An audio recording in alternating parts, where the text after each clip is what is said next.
This week, we have told you about some of the devastating impacts of fentanyl as it's being bought and sold around North Dakota.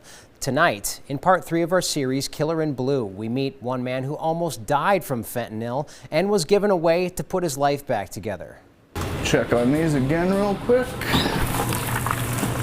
About 30 seconds on those. There's such a thing as too many cooks in the kitchen. About a half a lemon zest. Flip them a little bit. But Michael Sloan is right where he needs to be. Food run. After a few months on the job, Sloan knows the menu. These are used for certain salads that we have. And is fitting right in at this downtown Bismarck restaurant. And that's one of the more simpler things we do here. But Sloan's life wasn't so simple last winter. I'd had enough. I was tired of breaking the law. I was tired of dealing drugs. I was tired of using drugs, and I was just tired. I didn't want to live anymore. It was February 18th of last year when Sloan checked himself into a Bismarck hotel room. Sloan says he packed enough fentanyl and his plan was to die by overdose. What Sloan didn't know was that evening he was about to get a visit from Bismarck police and a parole and probation officer. You just don't want to feel sick. You don't want to feel sick. You do want to take that feeling away, so you'll do whatever you can to not feel bad. And it's an awful thing. It's terrible stuff. Sloan was arrested and sent to jail, a familiar place. But unlike his previous drug abuse, this time Sloan would receive inpatient treatment at the Heartview Foundation. So if anyone's ever had influenza and somebody said to them, well, if you just take this pill, it will all stop. There's nobody that wouldn't take the pill, right? We want to feel better. Within a few months, Sloan was accepted into drug court with a chance to clean up his life. There is no short-term fix for this problem. And so we just want people to stay engaged with us and keep coming through those doors.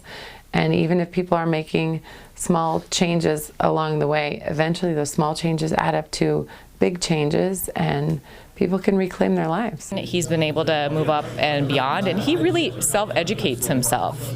And that's really commendable for him. And I think he's really benefited from that, and he's become a role model for other participants. So he's been doing an excellent job. Judge Pamela Nesfig is one of the people in charge of drug court in Bismarck. We don't see a whole lot of good when we come to court as judges each and every day. This is the highlight of my week. She says despite the smiles and applause, it is possible to fail at this. It's my pleasure then to graduate you from drug court. For Judge Nesfig, every graduation is a victory when people gain back freedom in their own lives. And you got a temporary restricted license? Yep. Not anymore. Okay. I'll sign an order so you get your license back. Because you Oh yeah, these are done too. Sloan is now closer to graduating and sticking to a routine that keeps him busy and his mind off drugs. But the draw to it will always be there. You know, it's the constant daily battle of you know, it's just one day at a time. I can't tell you that I'm going to be sober for the rest of my life, but I can tell you that I'm sober today. This is where you'll find Sloan 5 or 6 days a week, just a few city blocks from the Heartview Foundation. But you could also say he's come miles in his recovery. It's time to formulate a life plan, and you know, and I'm 42 years old. My birthday was in January. I know my life's not over anymore. And for Sloan, that's a win for now. Sloan told me he still does not know who called police that night he was in the hotel, but says if he ever finds the person, he would like to thank them. Meanwhile, it gets better for Sloan. He says he'll graduate from drug court in a few months, and he is engaged to be married. He says he hopes to go back to school and eventually become a licensed addiction counselor.